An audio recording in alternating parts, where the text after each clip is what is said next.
사랑하는 형제자매 여러분, 안녕하십니까? 오늘 저는 여러분들에게 이민자로서 박해받고 있었지만 용감한 성요셉을 소개하고자 합니다. 마테오 복음사가가 이 사건을 전하고 있습니다. 예수님의 삶 속에서의 이 특별한 사건 속에 요셉과 마리아도 주인공으로 등장하고 있고, 이것을 이집트의 피난이라는 전통으로 우리는 알고 있습니다. 나자렛의 성가정은 이러한 굴욕을 겪어야 했고, 가장 먼저 결핍과 두려움을 겪어야 했습니다. 또 조국을 버려야 한다는 고통을 가장 먼저 감내해야 했습니다. 현대도 그렇습니다. 많은 우리 형제자매들이 이러한 같은 불의와 고통을 겪어야 합니다. 그 이유는 거의 항상 권력가들의 오만함과 폭력에 의한 것입니다. 예수님에게도 이러한 일이 일어났습니다.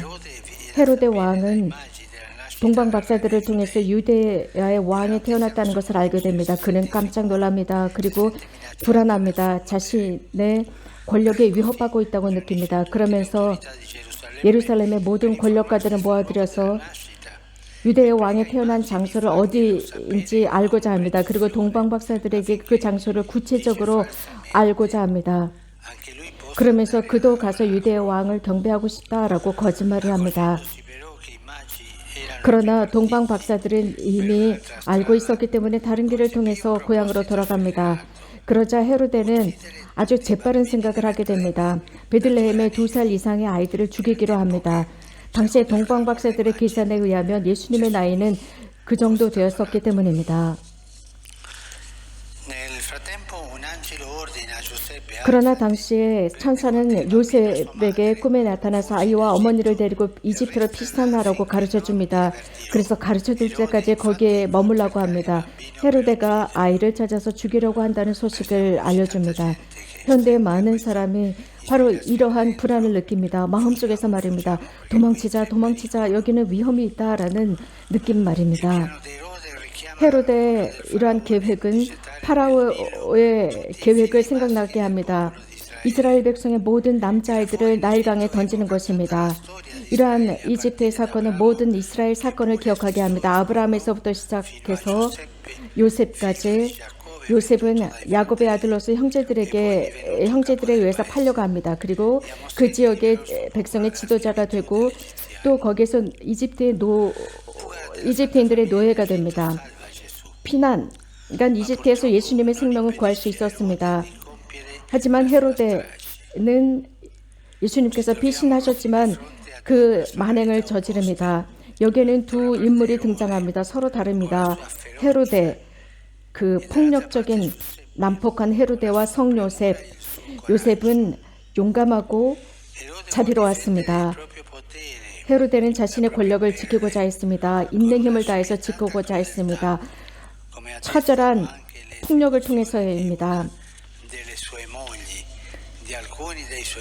심지어는 많은 사람들의 반대를 받고 있었고 심지어는 타인의 아내까지도 취하고 있었습니다. 아주 폭력적이고 잔인했습니다. 그는 자신의 두려움을 사람들을 죽임으로써 없앰으로써 그것을 무마하고자 했습니다. 이것은 과거와 현대의 많은 독재자들의 모습을 보여주고 있습니다. 이런 독재자들에게 있어서 사람들은 중요하지가 않았습니다. 그들에게 중요한 것은 권력이었습니다. 그들은 권력을 손아귀에 쥐기 위해서 사람들을 죽입니다. 현대에도 이런 일이 일어나고 있습니다. 그래서 우리는 고대 역사로 갈 필요가 없습니다. 이런 독재자들의 만행은 지금도 일어나고 있습니다. 그래서 이런 사람이 다른 사람들을 잡아먹는 늑대가 되고 있습니다. 그래서 공포에 휘둘려서 독재적인 권력을 행사하고 폭력의 비인간적 의도를 실행해서 자신의 공포를 무마하려고 합니다. 그렇다고 해서 이런 헤로데의 전망을 가지고 독재자들의 전망으로만 살 필요는 없습니다. 왜냐하면 이러한 행위는 우리 모두에게도 일어날 수가 있습니다. 그것은 우리가 오만함으로 우리 주변 사람들을 굴복시키기 위해서 언어적으로나 작은 학대를 가하면서 이런 일이 일어날 수 있습니다. 우리들 안에도, 우리들 마음 안에도 이런 작은 헤로데들이 있을 수 있다는 사실입니다. 요셉은 헤로데와 정반대되는 인물이었습니다. 가장 먼저 의로운 사람이었습니다. 헤로데는 독재자였습니다. 요셉은 천사의 명령을 그대로 따르는 용기가 있었습니다.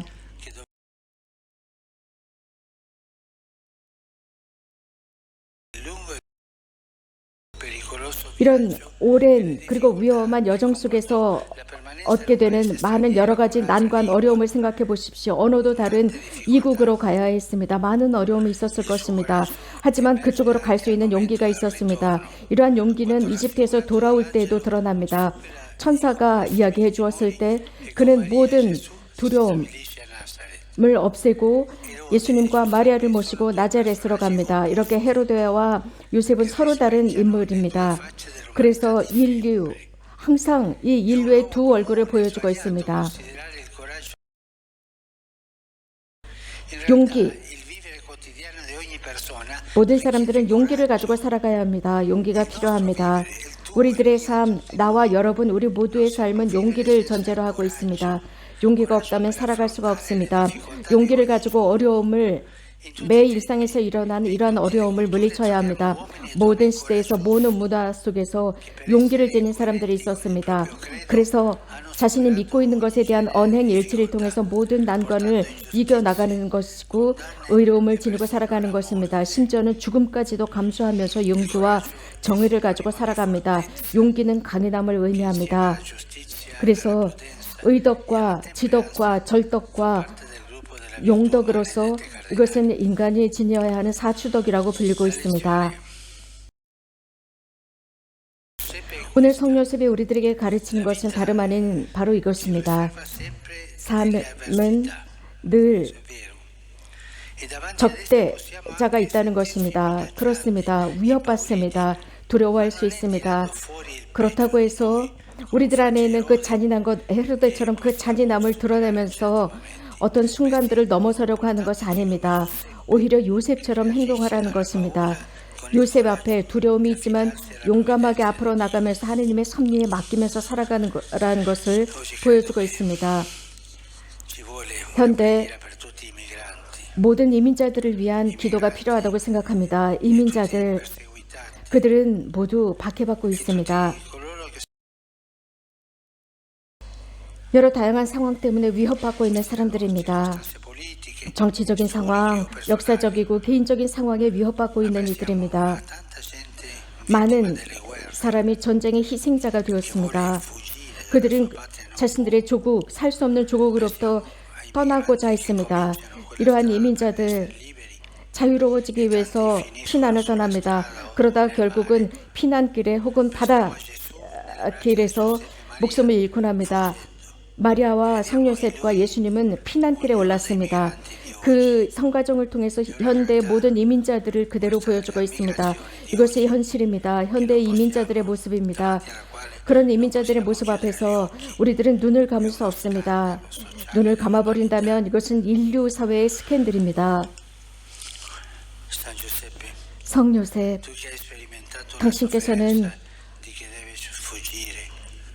도망쳐야 한다는 두려움을 겪었습니다. 고통을 겪었습니다. 가장 사랑하는 사람들의 생명을 구하기 위해서 피신하셨습니다. 청하오니 전쟁과 증오와 기아에 시달리면서 피난을 떠나는 이들을 도우소서, 그들의 어려움을 도우소서, 희망을 강하게 해주시고 연대와 환영을 받게 하소서. 그들의 여정을 도와주시어 그들의 또 많은 사람들의 마음을 열어주시어 이민자들을 돕게 하소서. 아멘.